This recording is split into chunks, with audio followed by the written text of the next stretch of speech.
Nandito po ako sa Manila City Hall. So nahulaan nyo na kung sino aking kakausapin. Si Manila Mayor Hani Lacuna. Mayor, magandang araw po sa inyo. Magandang araw po, Katunying. Welcome po sa Manila City Hall. Ngayon lang po uli ako natuntong dito sa City Hall. Salamat Malaki na po. ho ba ang pagbabago? Malaki po.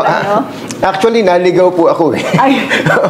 Well, anyway po, Mayor, ang isang full term po ng isang mayor ay 1,080 days, humigit kumulang. Binibilang ko kanina, nasa 31 months na kayo. So, humigit kumulang 930 days po. Kumusta po ang inyong buhay bilang isang nanay ng lungsod ng Maynila? Of course, challenging po bilang nanay ng Maynila. Pero so far, maganda naman po ang nagagawa natin at nakikita naman po ito na ating mga kababayan. Ang gaano po ba kahirap maging mayor? Kasi ang sabi nila, pagka daw mayor ka, 24/7 ang yung trabaho.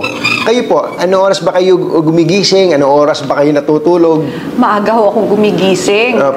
Siguro mga 4:30, 5 a.m. Gising na po ako. Tapos, depende ho kung gaano po nagtatagal ang mga schedules ko for the day. Pero normally, talagang mga 11:30, depende po yan. Kasi meron pa ho tayong mga kailangan pong sagutin na mga tawag. So, I make sure bago ako matulog, everything is okay. On the average po pala, ang tulog nyo, kung dumating kayo sa bahay ng alas 11, mga alas 12 siguro kayo, mga 4 na oras lang ang tulog ninyo. Sanay na po. Sanay na kayo. Sanay na. Kung sa bagay, isa kayong doktor din, no? Tama on call ang doktor. 24/7. Opo. Saan po kayo pinaka nahihirapan sa bilang alkalde po, kung meron man? Yung pagiging alkalde kasi para sa akin, balancing act yan eh. Opo. Kung ano po yung karapat-dapat at kung ano naman po yung pangangailangan ng lungsod mo. So, hindi lang yaan yung ano yung gusto mo mangyari para sa city mo. Siyempre, lagi mo iniisip, dapat mas marami ang hindi man makikinabang, pero mas marami ang matutulungan mo dun sa mga ginagawa mo. Kumbaga sa madaling salita, sa salitang kanto, para bagang napapanaginipan nyo na yung trabaho nyo. Napapanaginipan na talaga. Opo. Fast facts lang po. Gaano po ba kalaki ang populasyon ng Maynila? Naku, malaki po. Opo. Ang populasyon ng Maynila, nasa 2 milyon. Grabe. Maliban pa po doon yung mga transient natin, yung mga nagtatrabaho dito sa ating lungsod. Ang Maynila, ang pinaka-densely populated city sa buong mundo. Pakipaliwanag nyo nga po yun. Ang atin pong laki ng Maynila ay nasa 37 hanggang 42 square kilometers lang. Opo. Pero sa bawat isang square kilometer, nasa mga 45 to 47,000. Kung daming tao nun. Opo, so, opo. tinalo pa po natin ang New York na mga 8 times ang dami natin. At sa mahigit 2 milyon humigit kumulang na populasyon, gaano po kadami dun yung masasabi nating nasa below poverty line? Definitely yan, mga nasa 50 to 60% po. Ang laki. Malaki po, malaki po. Nasa atin pong ports. Opo. Okay. So, ang ating pong mga kababayan na galing po sa lalawigan, sa kagustuhan po nila na mas gumanda ang buhay nila, ang pinakamabilis po na ruta ay through the ports. Yes. Opo. So, ang tagasalo po niyan sa port ay yung Parola 1, Parola 2, Baseco, nandyan po lahat. Opo. So, makikita mo yung atin pong mga kababayan na nasa, ay nandun sa area na yon. Kaya yun po ang pinakamarami ho tayo talaga mga kababayan na nakatira. Kaya sabi nga po nila, ang Maynila parang melting pot ito eh. Totoo. Nandito ang Cebuano, andito Ilonggo, andito ang Waray-Waray, andito Ilocano. Lahat sama-sama po dito. Opo. Na hindi naman original, pero eventually, naging Manila boys na din, ano? And Tama girls. po Opo. kayo. At ang Maynila rin po kasi ang sentro ng edukasyon. Opo. Andi dito po lahat ng mga universidad natin, mga kolehiyo natin. Opo. Kaya dito rin po nagdadagsaan yung ating mga estudyante pagka papasok na po sila ng college or ng mga university. Opo. Tayo rin ang sentro ng kultura. Tayo rin ang sentro ng kasaysayan. Sentro ng gobyerno. Sentro ng gobyerno. Nandito po ang seat of government natin at ng Malacanang. So, talagang ang Maynila ang puntahan ng lahat ng tao. Kita nyo na, yung ating palang introduction, makikita nyo na hindi madali ang trabaho ng mayor ng Maynila. Ba't nyo gusto maging mayor? At ba't di ba pinasok-pasok ito? Opo. Siguro malaking impluensya din po yan yung nakita ko sa aking ama.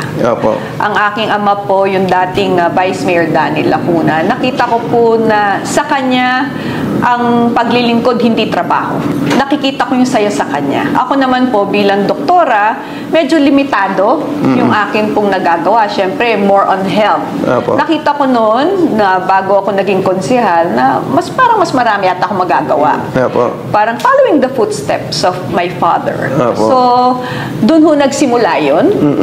Tapos, nagtuloy-tuloy na. Napagkatiwalaan ng 9 na taon bilang konsehal. Napagkatiwalaan ng 6 na taon bilang vice mayor. At magtatatlong taon na po bilang mayor.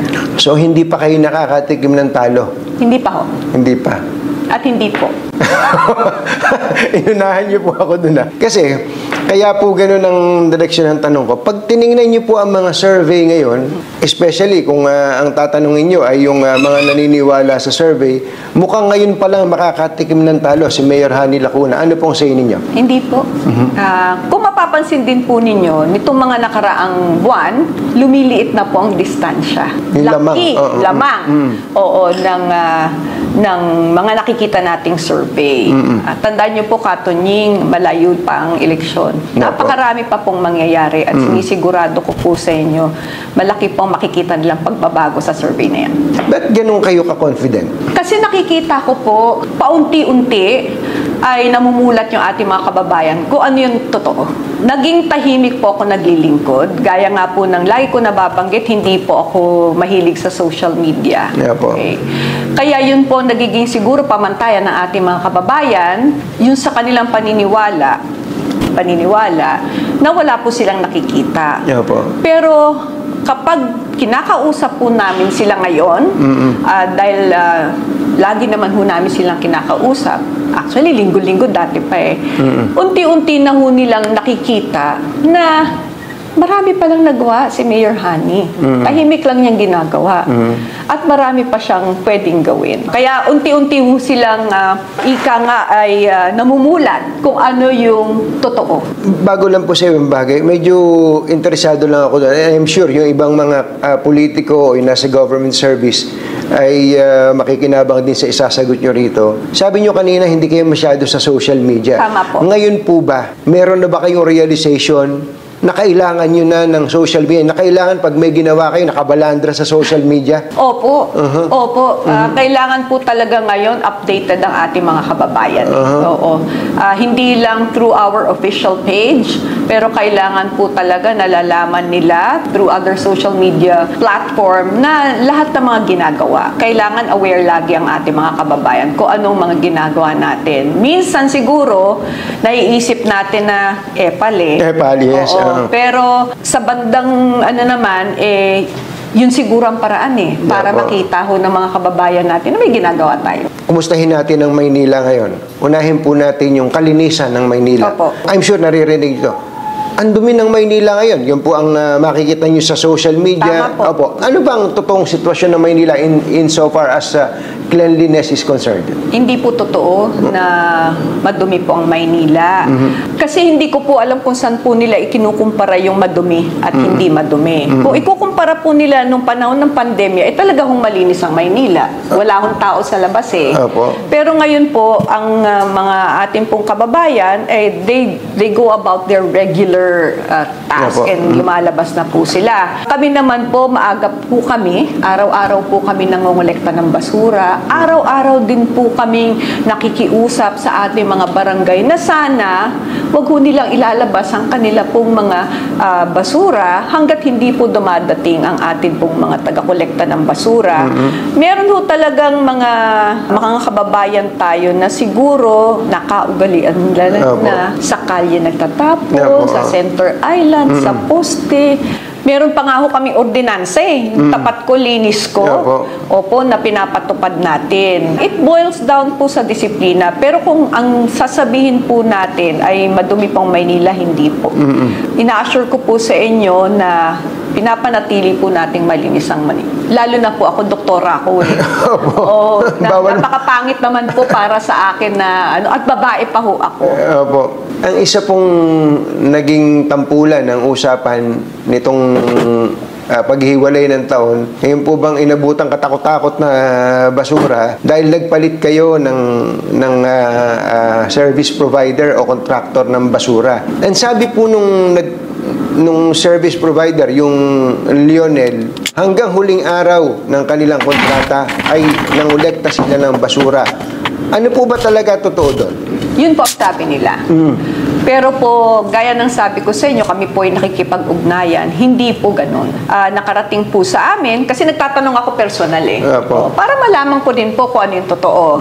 Tinatanong ko po sa mga nakakausap namin barangay kung sila po ay nakolektahan ng basura hanggang 31. Marami po sa kanila hindi. Makatapos ang Pasko, hindi na po regular ang pangongolekta ng basura sa kanila. Meron pa nga pong isang buong zona ng barangay dito sa Distrito 5 na ipinakita pa sa akin yung usapan nila ng mga barangay official na hindi na nga ho nangolekta. Ang huling kolekta sa kanila is 29.